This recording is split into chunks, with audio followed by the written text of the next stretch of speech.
Hello and welcome to the Go Slow Podcast on iCode Media. Today I want to talk about the danger of the specialist. So, as always, be sure to subscribe to the podcast, write a review, share it with your friends, and support those who support us. The most common questions I get include, what ophthalmological codes or evaluation and management codes should I use? What ICD-10 codes do I need to bill with this CPT code? What CPT codes can be billed together and what can't? And my favorite, how do I manage a patient who has diabetes who comes in for a quote-unquote routine eye exam?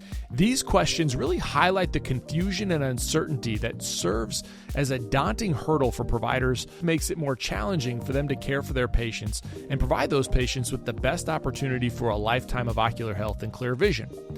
That's why we built iCode Education for this specific purpose. Our mission is to provide optometrists with resources to help you understand disease states, revenue cycles, and billing and coding so that you can put that on autopilot and truly care for your patients. Check out iCodeEducation.com. That's EYECODE education.com. We've developed a premier billing and coding bundle that includes all of our billing and coding resources in one place. We also have a 10% discount code just for listeners of this podcast. Enter the coupon code EYECODEMEDIA22 at checkout. We'd love to work with you. Check out iCodeEducation.com. Not all omega-3s are created equal, and we switched to TG omegas because the triglyceride form offers superior bioavailability, and patients actually stay on it. For dry eye management, it's one of the few supplements we feel there's a clinically improved benefit for those patients. Smoother tear film with fewer symptoms. It's an easy upgrade to the standard omega-3 conversation, so check out TG3 for your patients and your practice. So the danger of the specialist, the comprehensive optometrist, this really kind of came up. You know, we've been doing these IPL workshops across the country, and we just did a couple weeks ago, we just did our fourth one, I believe. I think this is the fourth one I've done as a workshop. And the same sort of themes come up over and over and over again. And ultimately what it comes down to is somebody heard a specialist say something from a podium, and that something becomes gospel to the comprehensive optometrist. And so that's what I wanted to unpack. Now, one of the greatest educational resources available to comprehensive optometrists are specialists. They dedicate their careers to understanding disease states at a level of depth that most comprehensive providers will never achieve. They ask different questions, evaluate different variables, and often develop diagnostic and treatment strategies that ultimately improve patient care across the profession. Comprehensive optometrists should seek out specialist education, learn from specialists, and incorporate specialist knowledge into our practices whenever possible. However, there's a danger that accompanies specialist education, and that danger is often overlooked. The danger is not that the specialists are wrong. The danger is that the specialists frequently present solutions without the context of comprehensive care. It's not a criticism of specialists. In fact, it would be unreasonable to expect them to provide that context because they're specialists, right? They're experts in the management of a specific disease state within a specific area of the eye. Their focus is necessarily narrow, and they're tasked with understanding a problem in extraordinarily great detail, not with understanding how that problem fits into the broader spectrum of patient care. And as a result, the specialist recommendations are often delivered from a point in the patient journey that occurs after the comprehensive optometrist has already completed the most difficult part of the diagnostic process. The comprehensive optometrist begins with a patient. The specialist begins with a problem. This distinction is critically important because it fundamentally changes the clinical questions that were being asked. When a glaucoma specialist evaluates a patient, someone has typically already determined that glaucoma is a reasonable consideration. When a corneal specialist evaluates a patient, someone has already identified a potential corneal abnormality. When a dry eye specialist evaluates a patient, someone's already concluded that the ocular surface as an entity is likely contributing to the patient's symptoms. Now, that doesn't mean that they can completely ignore everything else. That's not true. But most of the time, they are not tasked with determining whether or not a patient has refractive error, cataracts, ocular surface disease, glaucoma, retinal diseases, neurological diseases, medication side effects, or systemic disease manifestations. Most of the time, they have, while those things might be in the back of their mind, the front of their mind is addressing the problem that they've been tasked with to determine the nature and extent of that specific problem that has already been identified. The comprehensive optometrist, however, must answer all of those questions simultaneously. And consequently, when specialists discuss disease management, they're often describing a diagnostic process that occurs after disease identification. Whereas comprehensive optometrists frequently hear these discussions and attempt to apply them during disease detection, it creates a disconnect. So if we come back to the IPL protocol, from the podium, a dry eye specialist may discuss the routine utilization of meibography, osmolarity testing, inflammatory marker testing, or advanced imaging technologies, all during the first time they see the patient. A glaucoma specialist may discuss the role of electrophysiology in challenging diagnostic scenarios. A corneal specialist may advocate for widespread utilization of corneal topography in pediatric populations. And in each case, the recommendations may be entirely appropriate within the context of the disease-focused environment in which they're delivered.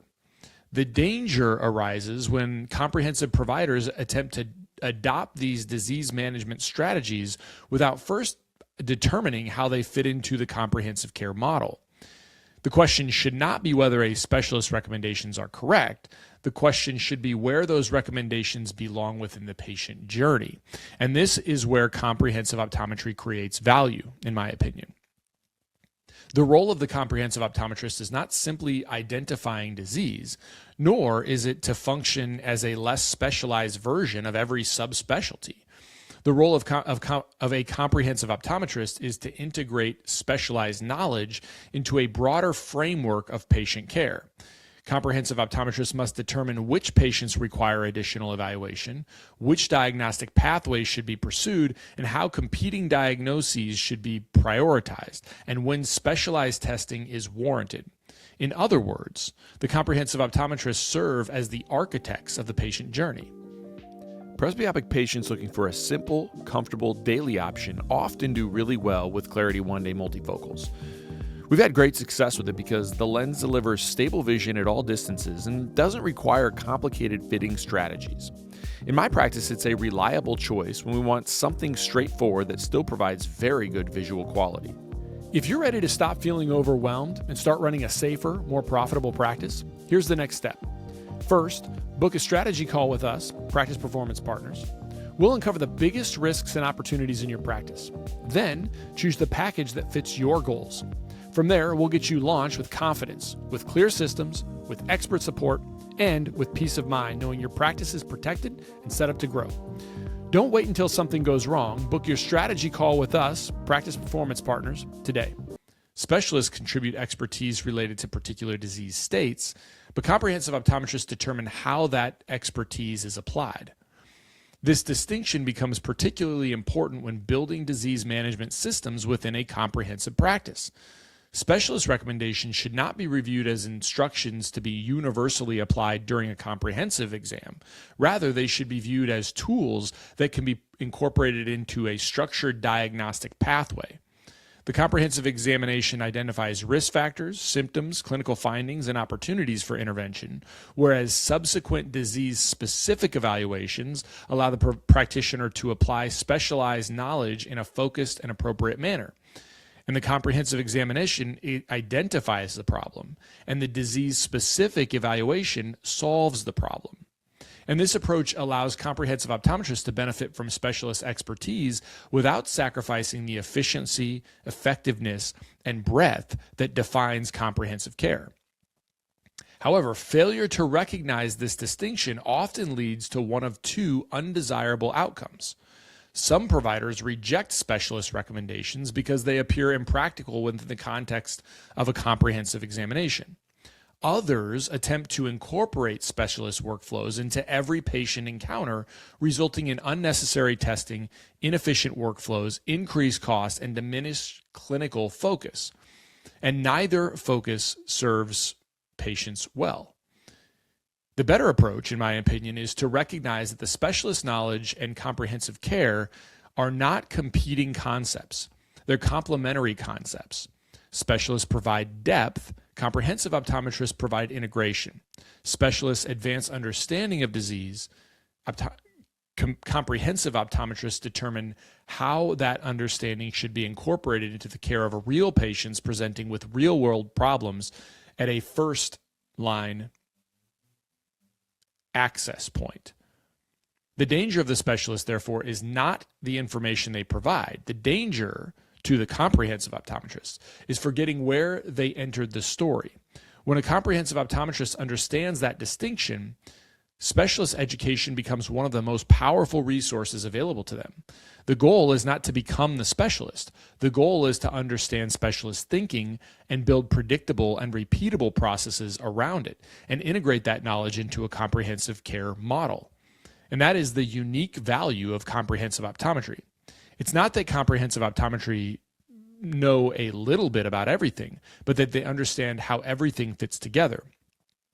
And this is important because it means that if you can actually understand that where the specialist is coming from, meaning that the patient has been delivered to them with the identification that something is wrong in a specific area, and then we know what that specialist is going to do with that patient, then in most cases we can build protocols, pillars, so that we can continue to manage the patient in our practices as if we apply the specialist thinking. But the key is that we have to get that patient beyond the comprehensive examination.